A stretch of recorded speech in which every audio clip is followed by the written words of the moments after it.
Welcome gamers, weebs, and nerds alike. There are some great shows out there that get talked about non-stop, but there are also shows that fly under the radar that are close to masterpieces, or just a really good time. In this video, we are going over 10 of the most underrated anime.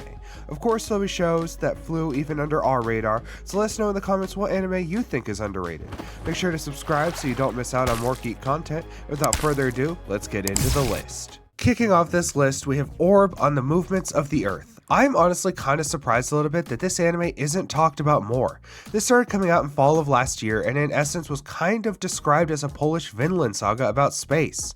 And in a sense, that's kind of what this is. It's a historical epic that focuses not as much on the characters, which by the way are all amazing with great voice acting, writing, and dialogue, but on concepts, ideals, challenging beliefs, but most importantly on the idea of truth. This show proves that a captivating idea can change the course of so many lives, for good and bad. An idea that survives no matter how many times you try and snuff it out. From person to person, generation to generation, the lengths people will go to for the concept of truth in the face of adversity, ridicule, and pain. This show is a masterclass in storytelling, showing that humanity's desire to look out in the night sky and wonder, how is this even possible, could never be caged. This is an all-out celebration on the scientific method and actually keeps you hooked in and interested in this story on science, religion, and truth. Studio Madhouse and everyone involved has done an outstanding job adapting this riveting story, and it seriously needs to be talked about more. Now on almost a completely different spectrum, we have ya boy Kong Ming. Yes, this is technically a reverse isekai, but this is different than almost any other isekai we've really seen. This follows Kong Ming, the real Chinese militant strategist, where all he wants is a world full of peace and prosperity as he is transported into modern day Japan. Not knowing really anything that goes on, he makes his way to a small little club where he hears Aiko, an amateur musician, perform, and a new friendship is born. We see him use ancient Chinese military strategies to help Aiko grow and show off her amazing talent, such as using fog and positioning to funnel people towards her performance and away from others. This is just such a fun watch from beginning to end. I mean, we also see him recruit an amazing rapper by confronting him and beating him in a rap battle to help his self-confidence. Not to mention, the music in this is actually pretty decent, and the opening is hands down one of my favorite openings of all time. It's so freaking catchy. It's such a fun, happy song, you can't just be happy when you hear it. If you need a happy, feel-good show about music and strategy, definitely give this a watch, and hopefully we get a season 2 in the future. Speaking of strategy, we have another case of Shikimaru Syndrome in Alderman on the Sky. Ridiculously smart, but really lazy. This follows the Katvarna Empire, who is at war with the neighboring Republic of Kyoka. In the Katvarna Empire, the lazy, woman-admiring Ikuta hates war, but due to certain circumstances, he grudgingly takes the high-grade military officer exam. No one would have expected that this 17-year-old young man would eventually become a soldier called a great commander by others. Seeing him nonchalantly come up with great scheme after great maneuver is just extremely entertaining, and the militaristic feel is pretty dang good. The sidecast is well written and the animation is solid. It is unfortunate that this has only one season, but it makes for a great weekend binge. Now we have Opere Ranman. This is the definition of just a fun ass time. If you've ever seen the show Wacky Races on Boomerang, this is kind of like that, but anime. After a certain mishap, the brilliant but socially inept engineer Opere Serrano and the shrewd but cowardly samurai Kosume Ishiki find themselves drifting on a boat from Japan to America. Broke, the two decide to compete in the Trans-America Wild Race to win the prize and return to Japan. The two battle crazy rivals, outlaws, and the great outdoors itself as they race through the Wild West starting from LA to the finish line in New York in the steam-powered car they built. There are some great racing scenes. The action that happens is awesome, especially seeing Kosume slice a bullet in half. Every single character is well written and interesting, making you actually care about their stories. The drama is great, and while all around predictable, it's just so fun and will have you wanting to watch every single episode, and before you know it, the show's over. Next up, we have Shangri-La Frontier. Now, while this is most definitely the most popular on this list, it's not talked about enough, especially when some of its animation scenes are on par, if not better than Solo Leveling, with side characters that actually matter, have depth, and are interesting. Now, that's no shade thrown towards Solo Leveling, that's just how good Shangri-La is, and I think it's already the best gaming anime out there. Senraku is such a great character, giving off LetMeSoloHer vibes as he beats everything in just his bird mask, or a different helmet, with the help of other gamers in his party or some NPC followers. This latest season has only cemented it as an amazing show, not only focusing on Shangri-La, but other games as well, such as a mech dueler that Senraku used to play in, and it didn't feel like a filler, but rather an extension of the story. All of the legendary monsters are cool and interesting, and just like in other MMOs, require a lot of planning and scheduling with your raid party. The best part is the music is great, the choreography is phenomenal, and it really captures what it's like to play games, even down to the monotonous stuff like item grinding or frustrating things like lag or accidentally forgetting to leave party. If you haven't seen this yet, now is a great time as season 2 is nearing the home stretch, totaling in at around 50 episodes with so much more to go.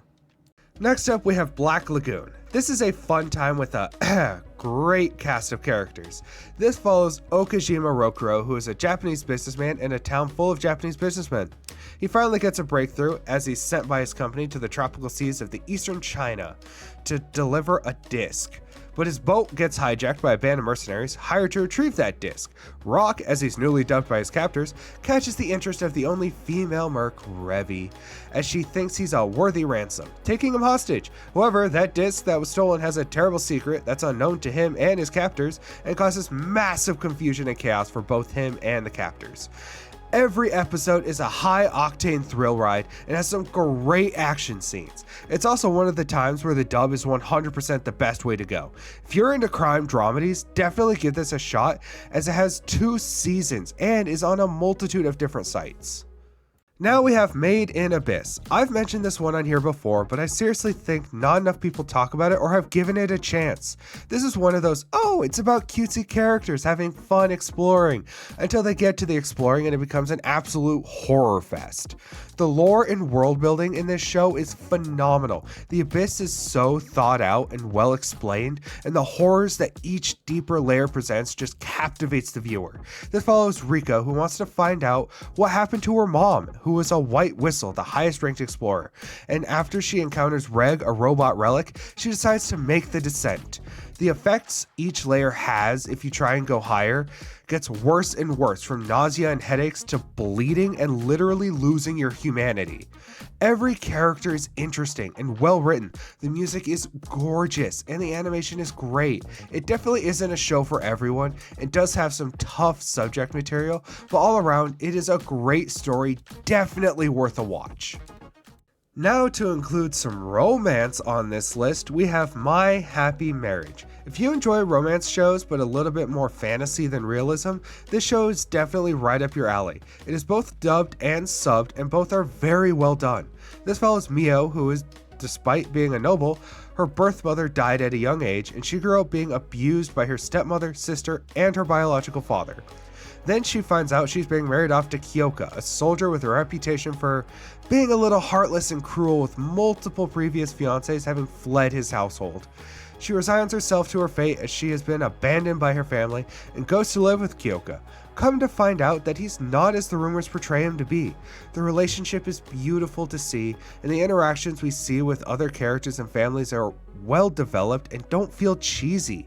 The nice spin of her having a very rare power of dream sight, as well as Kyoka being a very talented mage soldier, really adds a lot of intrigue to the already great story. This currently has 2 seasons, and I really wish more people talked about it, as it's just a very enjoyable romance show that focuses just as much on the characters and the fantastical elements as it does on the romance.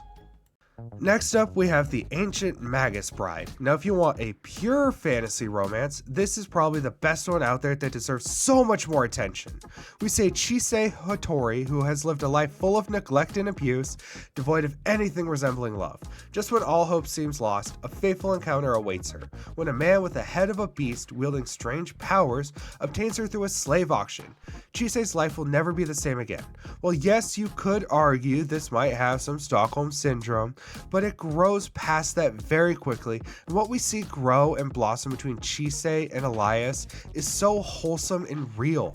Chisei's reactions to the different fantastical things and helping Elias find some humanity and not feel like a beast or a monster really feels authentic and really is a testament to the great writing of both the story and the characters.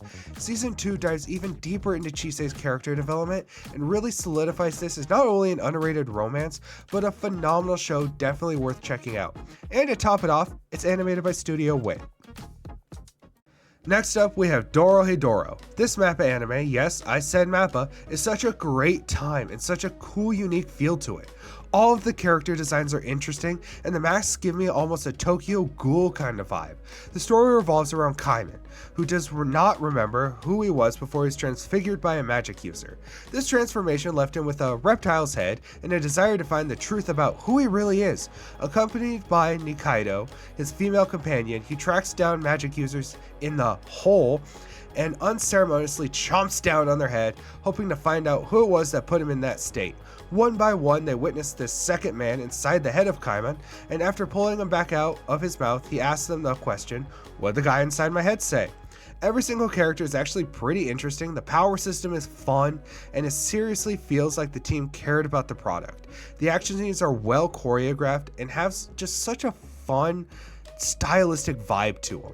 The English dub is actually pretty good and has some pretty big VAs, like Bryce Papenbrook and Shirami Lei. We also did hear confirmation about Season 2, so hopefully it's not too long until it comes out, but until then, definitely go give Season 1 a watch. That wraps up our list for some of the best underrated anime out there. Of course, there are shows that flew under our radar as well, so let us know what anime you think are underrated in the comments below. If you liked the video, make sure to like and share as that helps us out a lot. Check us out on Twitch and TikTok, and until the next video, keep on geeking on.